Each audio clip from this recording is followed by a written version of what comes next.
Dear student, इस video में हम लोग एक पोएम जिसका नाम है फायर एंड आइस उसे पढ़ेंगे। उसे लिखा है रॉबर्ट फ्रॉस्ट ने और इन्होंने दो चीजें कही है। पहला तो ये कि ये दुनिया तबाह होगी तो या तो फायर से होगा या तो आइस से होगा। दूसरा चीज कहा है, आइस को अलग चीज से डिफाइन किया है और मतलब इसका मीनिंग निकला है। जैसे पोएम में अगर आप कोई चीज डायरेक्ट लिखा हुआ लाइन देखते हैं तो उसका अर्थ कुछ और ही निकलता है। वो तो जो लिखा है वो है ही, लेकिन उसके अलावा भी और है। जैसे फायर का अर्थ होता है ग्रीड, ठीक है, और एक पैशन, बहुत ज्यादा कुछ करने का जो ज्यादा जिद रहता है उसे कहते हैं फायर से डिनोट करते हैं, यानी कि फायर से रिप्रेजेंट करते हैं। वहीं पे आइस की बात करें तो आइस नफरत को बताता है, उदासीनता को बताता है लोगों का। तो या तो हो सकता है इन सारी चीजों से, ग्रीड से, पैशन से, ज्यादा पैसिनेट हो जाने से दुनिया बर्बाद हो जाएगा, और या तो आइस मतलब स्थिर हो जाता है, या किसी से नफरत करना, किसी से ईगो रखना, उन सारी चीजों से दुनिया तबाह हो सकती है। तो रॉबर्ट फ्रॉस्ट ने यही चीजें इस कहानी में खासकर डिस्क्राइब किया है। ठीक है, अब थीम और सिंबोलिज्म की बात करें अगर आइस और फायर का, या फायर एंड आइस का, तो इसमें कहता है कि the poem discusses how the world might and, कैसे ये दुनिया तबाह हो सकती है इसके बारे में यहाँ पे कहा गया है। आइदर बाय फायर और आइस, या तो आग से खत्म हो जाएगा या तो आइस से खत्म हो जाएगा, मतलब बर्फ से खत्म हो जाएगा। ठीक है, अब सिंबोलिज्म की बात करें तो fire and ice symbolise human emotions. ये ह्यूमन इमोशन को सिंबलाइज किया है। कैसे किया है? तो फायर का अर्थ बताया है desire, represents passion, greed and uncontrolled desire. ऐसा डिजायर, ऐसी इच्छा जो आपके कंट्रोल में नहीं है। कैसे नहीं है? कुछ कुछ चीजें ऐसी होती है जो आप चाहेंगे कि इसे नहीं करेंगे, लेकिन वो हो जाता है। दूसरी बात, कुछ ऐसी चीजें हैं जो चाह कर भी हम उसे रोक नहीं सकते। इसी को कहते हैं अनकंट्रोल्ड डिजायर। जैसे किसी किसी को बहुत ज्यादा शौक रहता है पैसे कमाने का और बहुत गलत काम भी कर लेता है। गलत काम इन द सेंस, कोई भी काम कर लिया, पूरा आंख खराब होने वाला काम कर लिया तो आंख खराब हो गया, पैर खराब होने वाला, स्टंट कर लेता है तो पूरा शरीर ही खराब हो जाता है। आजकल तो कोई कोई ऐसे भी कर लेते हैं, पैसे के फिराक में साइबर क्राइम भी कर लेते हैं, और साइबर क्राइम में फंस गया तो पूरी लाइफ आपका खत्म हो जाता है। तो वही है कि अनकंट्रोल्ड डिजायर भी रहता है किसी के पास। तो इसे डिनोट किया है या सिंबलाइज किया है फायर से।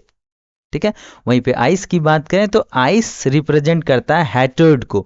जब आप किसी से हैट करते हैं, बहुत ज्यादा नफरत करते हैं, उससे आइस, उससे मतलब सिंबलाइज किया गया है आइस को। रिप्रेजेंट्स हैटर्ड, कोल्डनेस एंड इनडिफरेंस, ये सारी चीजों को सिंबलाइज किया गया है आइस के द्वारा। तो किसने किया है? तो ये किया है रॉबर्ट फ्रॉस्ट ने। ठीक है, हाँ, आइस, फायर एंड आइस के जो राइटर हैं रॉबर्ट फ्रॉस्ट, उसने। बहुत इमोशंस आर इक्वली डिस्ट्रक्टिव। दोनों इमोशन, चाहे वो पैशन हो चाहे वो हैटर्ड हो, दोनों डिस्ट्रक्टिव है, बर्बाद करने वाली चीजें हैं। And can bring about the end of the world, ये पूरी दुनिया को बर्बाद कर सकते हैं। ठीक है, अब है इसका कोर थीम की बात करें। फायर एंड आइस का कोर थीम क्या हो सकता है? तो fire and ice by Robert Frost जो लिखा है, इनका जो कोर थीम है, फायर का वही अर्थ है desire, greed, uncontrol passion. Ice का हैटर्ड, कोल्डनेस, इनडिफरेंस, और बोथ इमोशन भी equally destructive. The poem teach us, हमें क्या टीच करता है? That human emotion can be destroy the world.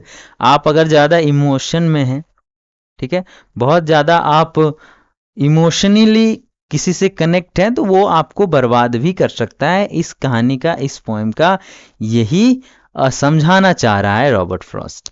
यहाँ पे थोड़ा सा सिंपली एक्सप्लेन किया गया है कि some people think the world will end in fire, other say ice. कुछ लोग कहते हैं कि दुनिया आग से खत्म होगी और कोई कहते हैं आइस से। जो चीज हमने बताया वही चीजें थोड़ा एलेबोरेट किया हुआ है। The poet supports fire because desire has destroyed thing he know. Fire मतलब डिजायर, और पोएट्स किसको कर रहे हैं सपोर्ट? तो फायर से, यानी कि दुनिया अगर बर्बाद होगा तो किससे होगा? फायर से ही होगा। तो यही कहा है पोएट ने, रॉबर्ट फ्रॉस्ट ने। लेकिन ही ऑल्सो बिलीव हैटर्ड, और आइस को भी कहता है कि ice is just a powerful, as powerful, जितना पावरफुल फायर है उतना पावरफुल आइस भी है। यानी कि जितना पावरफुल आपका डिजायर है उतना ही पावरफुल हैटर्ड है, और दोनों से दुनिया तबाह हो सकती है। Both fire and ice are dangerous in their own way. The poem shows that desire and hatred both can destroy the world। आगे चलते हैं तो इसमें की लिटरेरी टेक्निक्स की जब बात करें तो इसमें क्या क्या लिटरेरी टेक्निक्स है, आइए जान लेते हैं। पहला तो सिंबलाइज किया गया है फायर को डिजायर से, आइस को हैटर्ड से। दूसरा इमेजरी का यूज किया गया है। ये सब क्या है तो पोएटिक डिवाइसेस है, पोएटिक टर्म है। इसे आप जब 11-12 पास करेंगे, और 11-12 में कुछ कुछ चीज़ें देखने को मिलेंगे आपको, जब पार्ट 1 पार्ट 2 में पढ़ेंगे तो ये सारी चीज़ें ज़्यादा देखने को मिलेंगे। इसके लिए एक चैप्टर आपको अलग से पढ़ना होगा कि इमेजरी क्या है, सिंबोलिज्म क्या है, राइम स्कीम क्या चीज़ें हैं। तो इमेजरी कोई मतलब इमेजिनेशन करता है किसी के तुलना में, उसे इमेजरी कहते हैं, वो इमेजिनेशन ही है। तो words like fire and ice create strong mental picture, दिमाग में एक पिक्चर जनरेट करता है फायर एंड आइस। देखिए ये फायर, ये आइस, कितना अच्छा फोटो बना हुआ है। तो रीडर के दिमाग में फायर और आइस एक पिक्चर जनरेट करता है, यहाँ पे तो पिक्चर ही दिया गया है। राइम स्कीम क्या है इसका, तो ए बी सी बी, ठीक है, ए बी सी बी, ऐसे करके राइम स्कीम है। इसका क्या अर्थ है कि जब आप पोएम पढ़ेंगे तो जो जिस तरह से मतलब पहला लाइन खत्म होगा उसी तरह से तीसरा लाइन भी खत्म होगा, और चौथा लाइन में भी वही आएगा। जैसे अगर बॉय है तो फिर डिस्ट्रॉय रहेगा, फिर कॉय रहेगा, ऐसे करके दूसरा लाइन चेंज रहेगा, फिर तीसरा वही, चौथा वही, पांचवा चेंज, छठा चेंज, सातवां चेंज, आठवां चेंज, नौवां चेंज, इस टाइप से। और वही चीज जो दूसरा में रहेगा वो आपका चौथा में रहेगा, वही छठा में रहेगा, वही आठवां में रहेगा। उसी तरह से जो चीजें यहाँ रहेगा एक छोड़ के वही रहेगा। तो राइम स्कीम मतलब बोलने में एक ही जैसा सुनाई दे, उसे राइम स्कीम कहते हैं। तो राइम स्कीम इसका है ABA। और एलिट्रेशन की बात करें तो जब एक ही शब्द दोबारा रिपीट होता है, जैसे एस सम से, मतलब एस और एस दोनों एक ही लेटर रिपीट हो रहा है यहाँ पे, तो इसे ही एलिट्रेशन कहते हैं। मतलब repetition of the same starting sound is called alliteration, ठीक है। तो यहाँ पे सम और से, अगर एलिट्रेशन का एग्जाम्पल एग्जाम में पूछ दे तो आपको यही लिखना है, सम और से, ठीक है। आगे यहाँ पे है इंपॉर्टेंट कोट्स एंड मीनिंग्स की बात करें तो from what I have tested of desire, ये कोट का इस्तेमाल किया गया है पोएम में।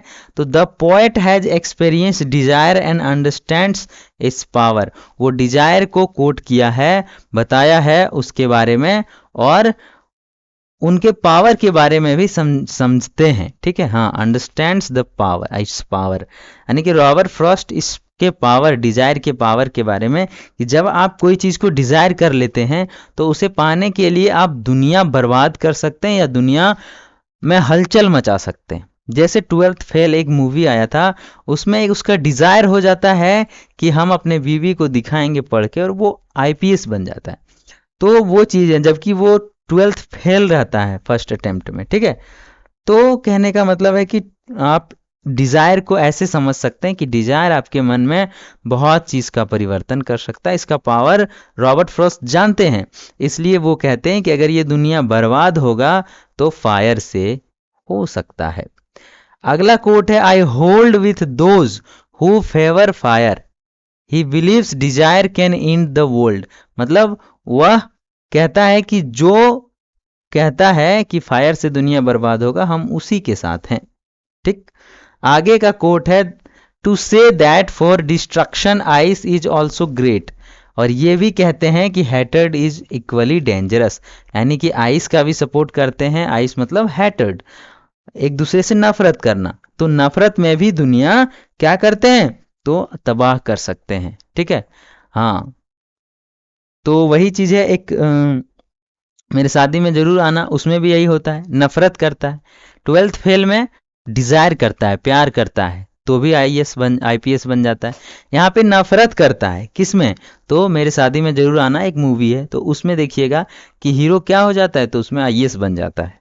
ठीक है, तो इतनी पावर है डिजायर में या तो फिर हैटर्ड में कि आपको पूरी तरह से कंप्लीटली चेंज भी कर सकता है और बर्बाद भी कर सकता है। ठीक है, अब की लेसन टू रिमेंबर, कुछ चीजें जो आप याद कर सकते हैं, आपको याद करना चाहिए, वो है कि control your desire and anger, यानी कि आपको आपका इच्छा जो अंदर का डिजायर है उसे भी कंट्रोल करना चाहिए और आपके गुस्सा को भी कंट्रोल करना चाहिए। दूसरा है अवॉइड हैटर्ड एंड निगेटिविटी, आपको अंदर से किसी से नफरत करते हैं तो उसे कंट्रोल करना चाहिए, अवॉइड करना चाहिए, उसे एकदम दिमाग में लो ही नहीं, किसी से नफरत नहीं करना है, क्योंकि नफरत करेंगे तो उसका तो नुकसान होगा ही, आपका भी नुकसान होगा, तो आपका अपना क्यों नुकसान कराएंगे आप। ठीक है, आगे है even a small emotion can cause big destruction, एक छोटा सा अगर आपके पास इमोशंस है किसी के लिए तो बहुत बड़ा मिस्टेक हो सकता है। ठीक है, तो ये सारी चीजें आप सीख सकते हैं।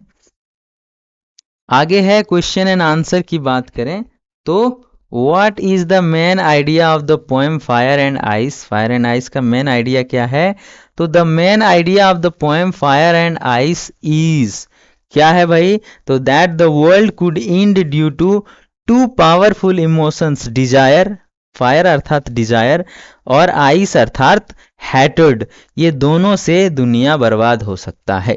वर्ल्ड कुड एंड, दुनिया खत्म हो सकता है, किसके कारण, ड्यू टू पावरफुल इमोशंस, और वो इमोशंस क्या हो सकता है, तो फायर हो सकता है, आइस हो सकता है। The poet suggest that either of these can destroy the world if they grow too strong, अगर ये दोनों बहुत ज़्यादा स्ट्रॉन्ग हो जाता है आपके पास तो ये दुनिया बर्बाद हो सकती है इसी चीज से।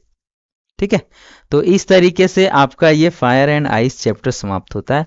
मिलते हैं नेक्स्ट चैप्टर में नेक्स्ट वीडियो के साथ। अगर वीडियो अच्छा लगा हो तो लाइक करें, चैनल में नए हैं तो सब्सक्राइब करें, बेल आइकन प्रेस करें, अपने दोस्तों में शेयर करें। मिलते हैं ऐसे नए वीडियो में, तब तक के लिए टेक केयर, बाय बाय।